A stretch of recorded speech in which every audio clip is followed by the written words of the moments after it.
సంవత్సరం పాటు నిల్వ ఉండే మాగాయ పచ్చడి ఎలా తయారు చేయాలో చూద్దాము.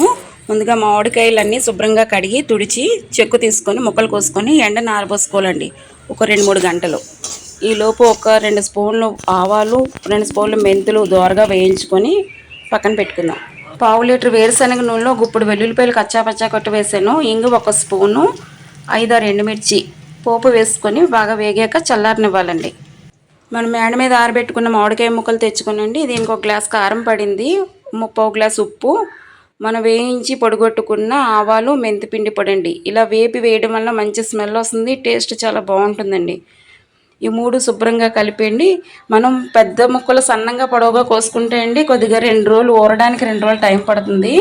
ఇది చిన్న ముక్క గ్రేవీ బాగా వస్తుందండి, జ్యూసీగా ఉండి బాగుంటుంది. ఈ పచ్చడి కూడా నిలువ ఉంటుంది.